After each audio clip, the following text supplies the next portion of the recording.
Shabbat shalom, brothers and sisters. I'm Rapha'Yah. We're just about to start this amazing Torah portion, Naso. Naso means to ascend. And we will see quite a few things that are codified in the Torah, which are very, very amazing. Once again, if you have not subscribed to the channel, please do so you can get the latest production, which we are doing right now. We're coming up with a lot of productions right now. The newest production right now, the first episode is out.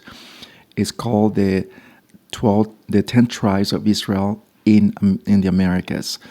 Very awesome. There's a lot of topics within that docu-series, and I highly encourage you guys to go ahead and check it out because it's very informative.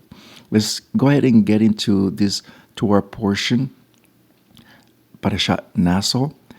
In this parasha, we will see a lot of things that are encoded, not just for the sake of learning, but to understand why the Mashiach is encoded in the Torah, or I should say the entire Torah.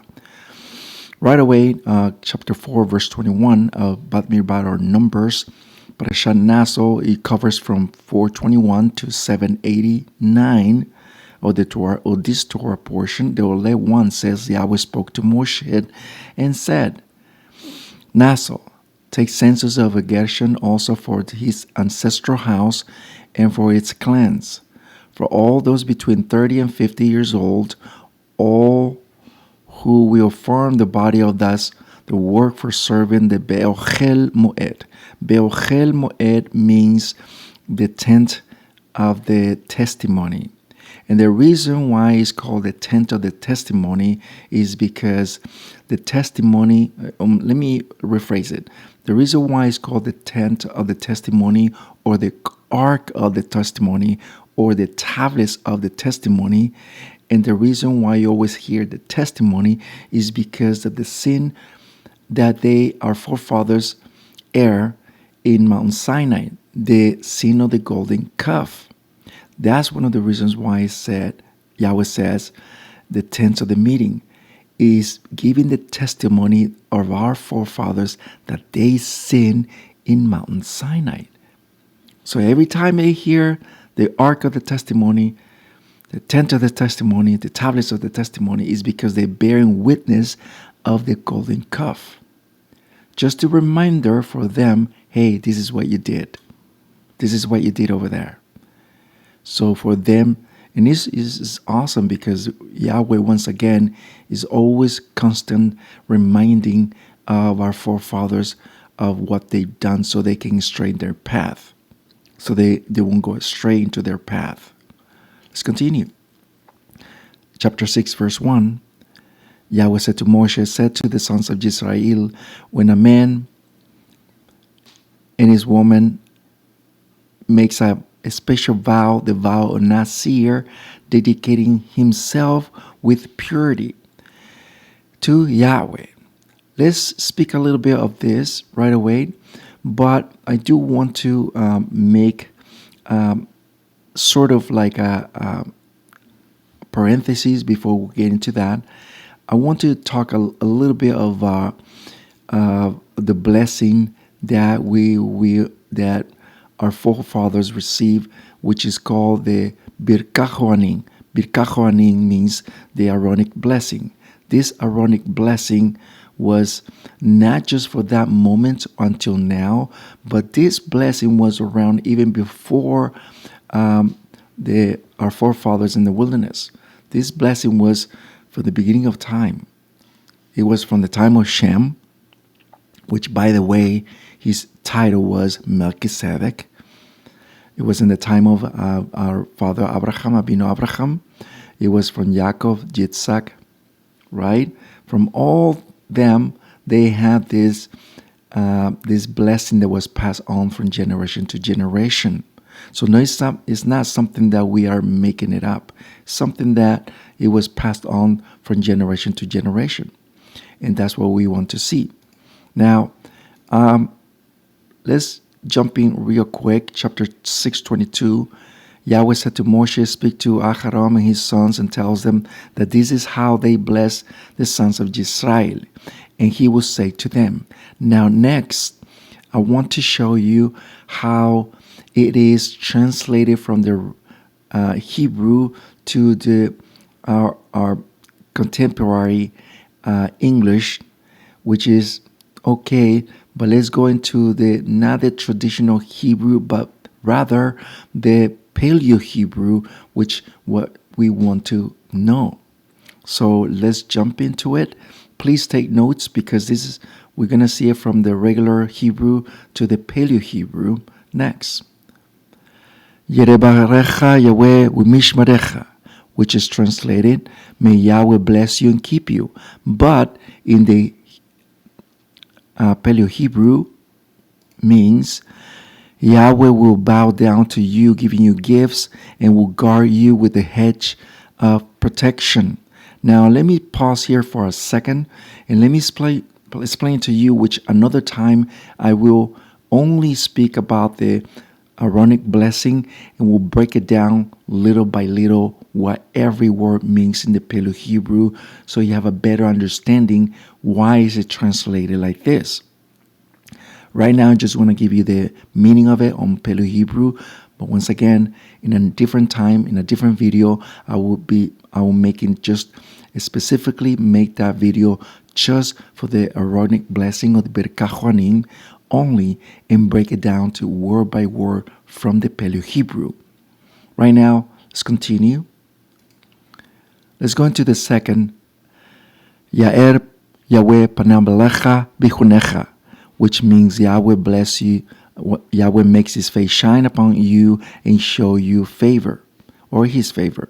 In Paleo Hebrew, it's translated, Yahweh will fully enlighten you with his being to you, bringing you order and provide you with achaba, love, sustainment, and friendship.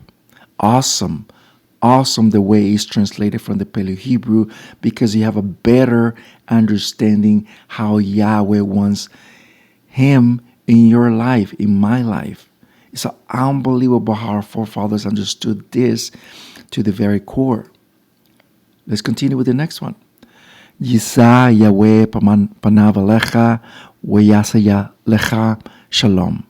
May Yahweh lift up his face to you and give you shalom.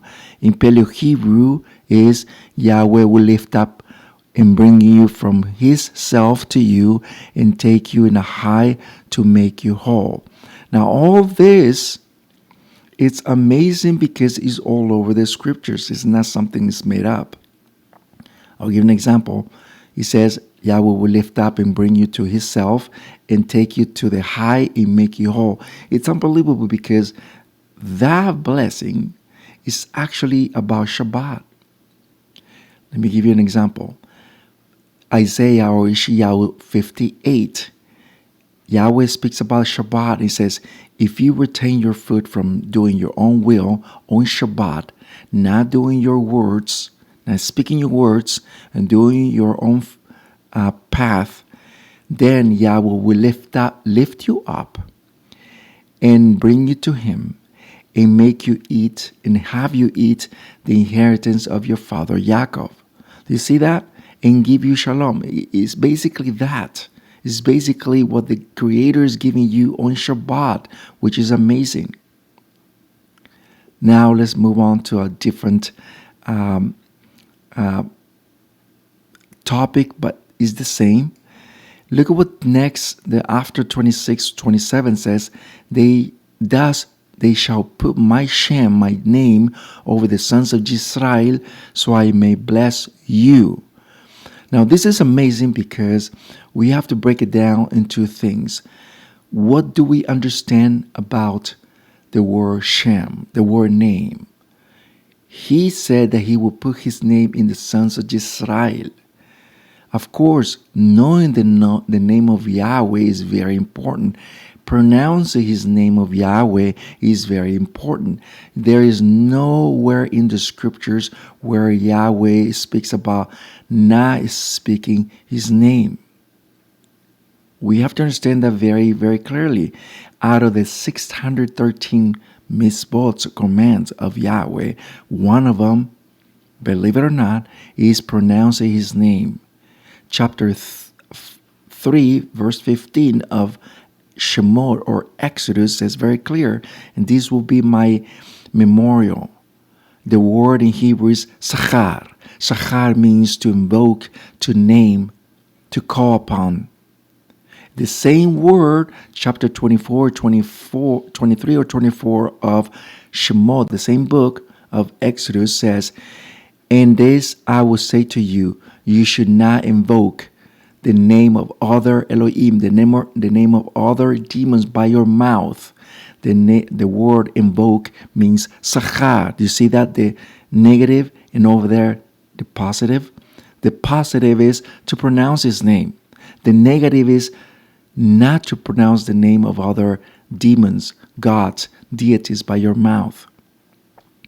No wonder why Yahweh says in the book of Hosea, chapter 2, verse 17, "In that day you should no more call me Baal, but from this day on you will call me my husband." My husband is my beloved. So all this time we've been calling our Creator Yahweh Lord, Lord, God, God, God. Do you know that Lord means Baal in Hebrew? So Ishi is the word for husband, not Baal. So in another time we'll talk about how this has been translated from the Canaanite pagan language into the Hebrew, and thus we tend to think that it is Hebrew. No, it is not Hebrew, it's Canaanite. So let's move on. I want to say something very important. The transliteration of Neshemat, which is transliterated to Saul, also in the between you can see the name Sham. Sham means the name, but also means the character. My question to you is, do we bear the character of Yahweh within our lives? The character of Yahweh implies his mitzvot, his Torah in our lives. The character of Yahweh is embodied in the whole Torah, which is the character of Yahweh. That's his character. If we follow Yahweh's Torah, that's basically bearing his name. He's bearing his character. So he's not just pronouncing his name. It's not just knowing his name. It's also bearing his character, his name. And no wonder why chapter 2 of Romans says, "Because of you, the name of Yahweh is blasphemed around the world into Gentiles." Why? Because sometimes our Jewish brothers, they bear a false witness, very evil witness. And read it for yourself, chapter 2 of Romans, where you says you should not commit adultery. You commit adultery when you said this and you said that, and it's just going back and forth. I'm not saying it. Shaul is saying it. So therefore, we as a Ephraim, the northern kingdom, we need to carry his name up high, upholding his Torah with love.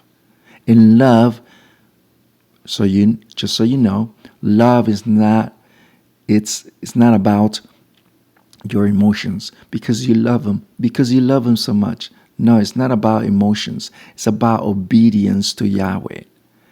The love between you and the Creator, it's all about obedience. It's not about your emotions. Emotions, Kadosh Baruhu, Yahweh Sabaoth doesn't really care. What he cares about is your obedience towards him. And that's what it's all about. Now let's jump into this right away. And we'll talk about a little bit about the Nasir, which is the Nazarite vow, is the prototype of Mashiach. The duration of the vow was between the person and Yahweh. The vote could be for life or It could be just for a few hours. Each vow was unique and tailored to Yahweh's purpose for that particular individual. Samson or Shimshon was set apart to save the people from the Philistines or the Philistines. Shemuel was set apart to be a Kohen Hagadol, which is high official, and a prophet who will be used to anoint kings. Yohanan was set aside to pave the way for the Mashiach. So here we see a pretty good explanation of the vow of the Nazarites. Sometimes it could be for life for certain individuals, which we just read. Sometimes it could be for something that you just want to do for a few hours. Remember, for a few hours. Now, this was the requirements. It was voluntary, man or woman, specific time frame, any time that you wanted to peak, specific requirements and restrictions. A sacrifice was offered. Luke chapter 1:15, and it will be great in the sight of Yahweh. He will never drink wine or other liquor. He will be full of the Ruach HaKodesh, which is the Spirit of Yahweh, even from his mother's womb. Here is talking about Yohanan, the immerser. And here it says very clear that he was the one set apart to pave the way of Mashiach, Yahushua. 7:33. Yohanan has come and eats neither lechem or bread nor drink wine. And you say he has a devil. See, one of the things we have to understand about human beings is that we never, ever, ever going to have people satisfied. People don't know other people's lifestyles. In the case of Yohanan, he was a Nazarite. He had it restrain himself for certain foods, a certain way of life. And that's why he did not drink wine or eat certain things, because it was part of his vow and was part of his diet, his everyday diet. And people tend to think, oh, he has a devil. But look at what Mashiach was. The Ben Adam, verse 34, has come, eating lechem, bread, and drinking wine, and you say, ha, a glutton and a drunk. See, we're never, ever going to have people satisfied, because either we do the other side or we do this, with people who are still going to be talking. So we just never, ever, people love to Lashon Hara. Lashon Hara means evil speech. That's basically it, evil speech. Now, in the case of Mashiach, he did drink wine. He did certain things. By matter of fact, he even was near a corpse. Remember Lazarus, which is Eleazar in Hebrew? Remember he resurrected him? He was near him. But once again, we have to understand the time frame of the vow of Nazarites. Let's continue. Chapter 5, verse 17, at the time Yahushua said to the Talmidim of disciples, do not think that I came to render the Torah ineffective, but to bring it to completion. Here we see a plain, straight statement from Mashiach, Yahushua, talking about the Torah, talking about fulfilling the Torah to the very core. See, in order for Mashiach to be the Mashiach of Israel, he have to fulfill every requirement of the Torah. Not even one yot, not even one comma had it be missed to all things be fulfilled in the Mashiach. Okay, so it's very important. Chapter 6, verse 3 in Numbers. He shall abstain with purity from wine and any other intoxicating liquor. He shall not drink vinegar from either source.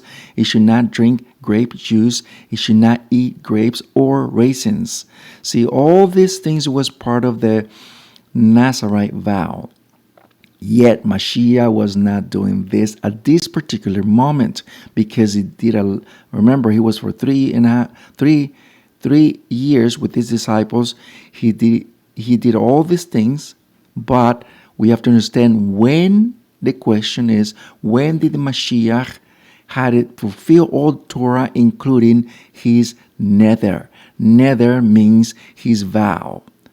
Chapter 22, verse 25, my exaltation is thee in the great congregation. I will fulfill my nether, my vows before those who fear him. See, in order for Mashiach to be the Mashiach of Israel, he had to do everything. Matter of fact, Shaul did this too. Shaul did this in the Nasir vow for the sake of other Jews. We have to understand the concept of all this.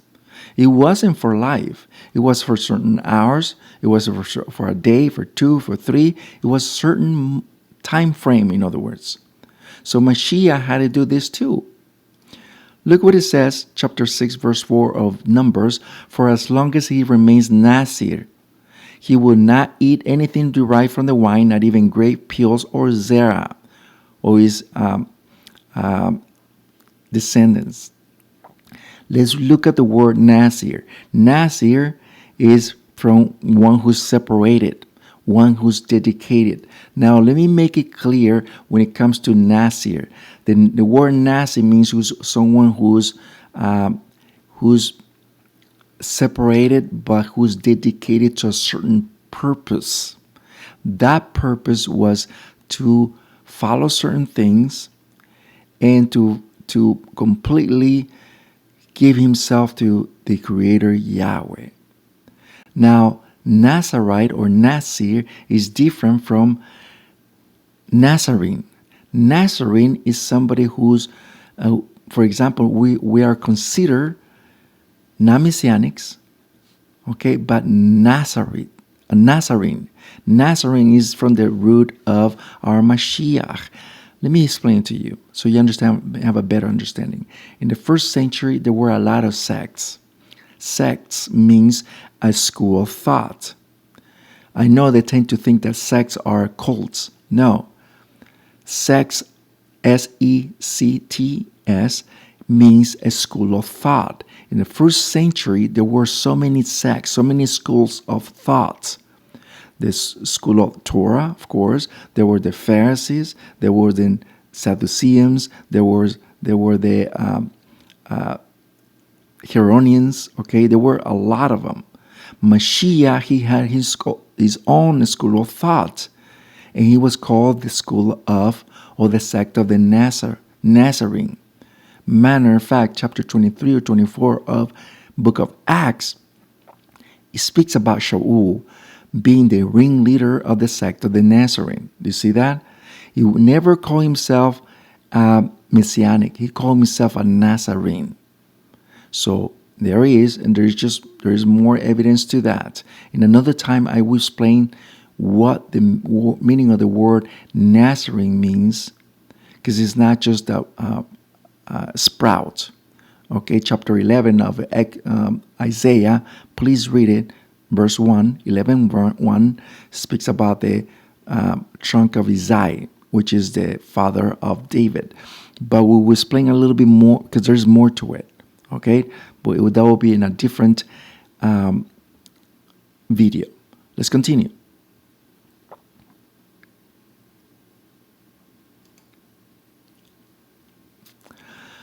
Chapter 49, verse 26, blessings of your father and your mother prevail above the blessings of the enduring mountains and beyond the blessings of the endless hills. He will be the head of Joseph or Yosef on the crown of him who's Nazarite, of him and his brothers.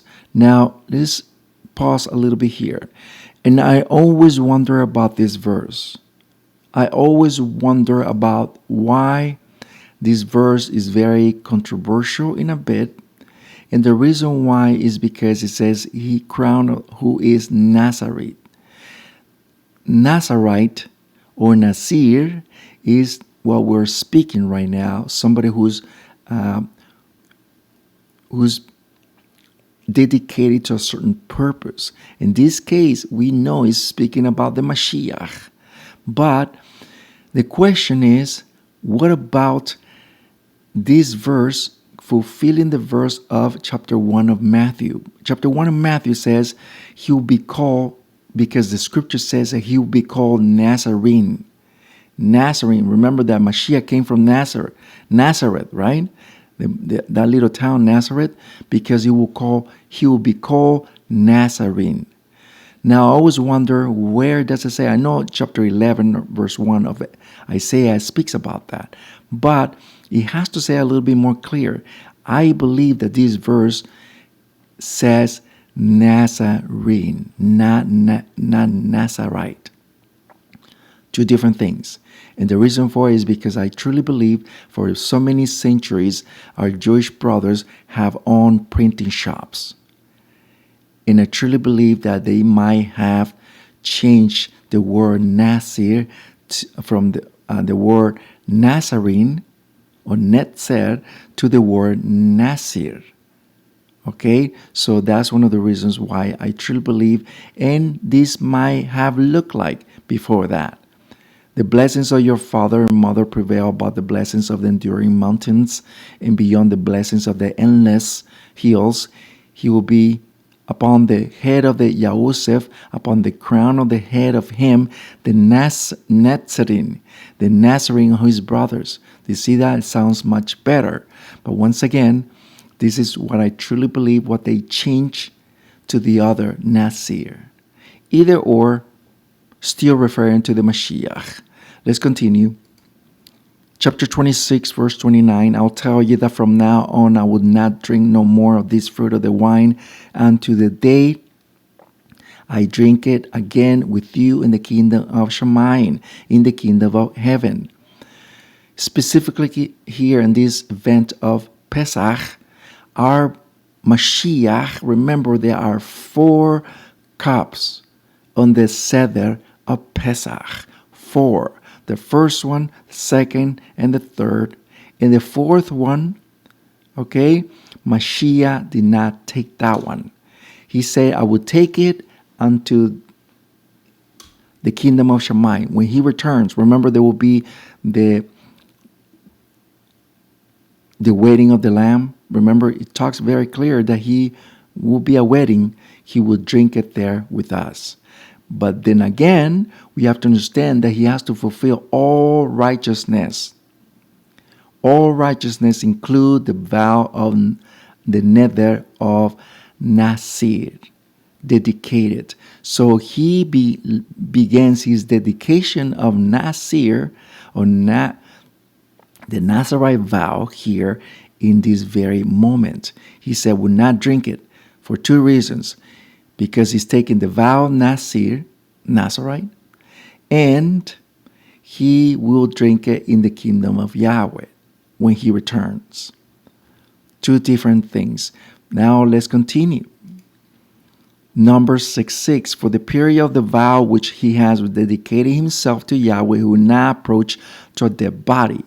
Here we know very clear the Mashiach from that moment on, he was dedicated to that crucifixion, to bear himself until death. Remember, it could the vow of Nether or Nasir or Nazarite vow, it was for life, for months, for days, or for a few hours. Mashiach took it for a few hours. And this is which is amazing. Now let's continue. Number 6:7. He would not make himself tameh, unclean, by his mother, brother, or sisters when they die, since his nether dedication to a Yah Almighty is over his head. Do you see that? Over his head. The hair that he had, either long, the way we picture him most of the time, right? Or his beard, he had to be untouched. But it's very important that what he did was the way they became filthy by his aggressors. Let's continue. 6 verse 9 of Numbers. When anyone near him dies very suddenly, so he desecrates his dedicated head, then he will shave his head on the day of his purification, and he shave it on the 7th day. Now let's unravel this mystery, brothers and sisters, and let's just make it clear that the scripture says very clear that Mashiach came to Jerusalem 6 days before. 6 days before we come to around close to Thursday to Friday. Start counting from that moment on. It will give us around Wednesday, close into the day of Wednesday. Okay? So why do we come to Wednesday? Because the scriptures are very clear that Mashiach had to bear that crucifixion in the middle of the week. The prophet Daniel chapter 7 verse 29 says he will cease the sacrifice in the midst of the week, in the middle of the week. When is the middle of the week? Wednesday. So we know on the seventh day something happened, right? That is when Mashiach gave his life. Remember that he will shave his head. What happens? Let's continue. We'll break it down right now. Look at Isaiah 53 verse 12. For his soul was to put to death. He was numbered among the wicked. He was bore the sins of many, and for the iniquities he was delivered. Here we see something amazing and crucial to understand that, I think it's chapter 50 of the same book of Isaiah. It says, I gave my face to those who despise me. I bear my beard those who pluck it. That statement not only applies by the Romans pulling, literally plucking his beard, but also plucking his hair and leaving him completely, not shaved, but completely like with no hair because they were plucking his hair. Do you imagine that scene? Whatever Mel Gibson did was nothing compared to what they did in reality. They pulled, literally, they were brutal. They were savage, Romans. And, they were really, really brutal. Chapter 27, verse 34, they gave him vinegar mixed with gall drink and realized what it was and did not drink it of it. See, once again, brothers and sisters, he knew that he was taking his vow of Nazarite. His Nazarite vow was not done until he actually gave his life. He knew that's what it was. And you know what the Torah says? You should not drink of it. He is still on the vow of the Nazarite. John 19 verse 30, Yeshua touched the vinegar in his lips, said, everything has been accomplished, and has bowed down his head, gave his ruach, his spirit. Once again, Mashiach, knowing what he knew, he gave his life unto the very end, bearing the pain, bearing everything. And we know that vinegar mixed with wine was a sort of like sedation. So the Romans gave them this kind of sedative so they can bear the pain, in other words. But Mashiach, besides taking the vow of Nazarite, he did not take it either, because he wanted to do two things: the Nazarite vow and also bearing the pain all the way through.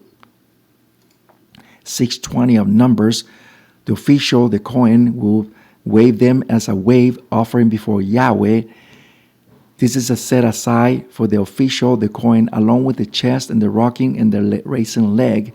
After that, the Nazir can drink it. This is, once again, this is what Mashiach did unto the very end, brothers and sisters. 612 of Numbers, he would dedicate to Yahweh the full period of Nazir by bringing a lamb in his first year as a guilt offering. The previous day will not be counted because the Neser, or this dedication, or his Neser, it was desecrated. You see that? Here we see that Mashiach was desecrated by, remember, they give him, what is it that they gave him? What kind of crown did they give him? They gave him a crown of thorns, 27-29. They made a crown of thorns and put it on his head, put a rod on the right hand and knelt down, mocking and saying, Shalom to you, Melech of Yehudim. Besides spitting on him and mocking and hitting him and plucking his flesh with the whip, they did all that. Mashiach bear all that unto death for you and I. That's why we never, ever, ever, ever should be ashamed bearing the name of Mashiach Yahushua. Never, ever. Because he said that if we are ashamed of him, he will be ashamed when he returns. Bear that for truth. Let's end this. Let's close with this, 20 verse 17 of Yohanan. Yahushua said to him, do not touch me, for I have not yet returned to my Father. Remember, he's Mashiach now that he's taking his vow again to to Yahweh. Now he has to bear that offering to Yahweh. Now look at what it says very clear. Chapter 6, verse 13. See, he's going to according to the Torah. This is the Torah for the Naso. When the period of dedication is over, he will brought to the entrance of the Ochel Moed, the tent of the testimony, an offering. Mashiach did the same thing, but not in the physical temple that was there, but rather in heaven. Chapter 9, verse 24, for Mashiach has entered the Kadosh HaKadoshim place, this most set apart, which is not made by hands of men, nor merely a copy of the true one, but the same Shemayim, the same heavens, to now appear on our behalf in the very presence of Yahweh. This is what Mashiach did to all of us. This is what Mashiach fulfilled to the very, very end of the Torah for all of us. Let's close with this. Revelation 14:14. Then I looked, and there in front of me was a white cloud. Sitting on the cloud was someone like a Ben Hadam, a son of man, with golden crown on his head and a sharp sickle in his hand. Brothers and sisters, we have seen with our own eyes how the Mashiach fulfilled the Torah to the very end, making that nether, that vow, that dedication for us to the very end. Now he's wearing not anything but the golden crown on his head and a sharp sickle. Why? Because the time of reaping is coming very, very soon. The harvest is at hand. We need to be ready for the return of our Mashiach that is coming very, very soon. We need to understand this time that we are living right now. Very peril times. We need to draw near to our Father, Yahweh. We need to follow the steps, the instructions of our Mashiach, so we can be near Yahweh all the time. Once again, let's continue studying the Torah more and more, and I will see you next time. Shabbat Shalom.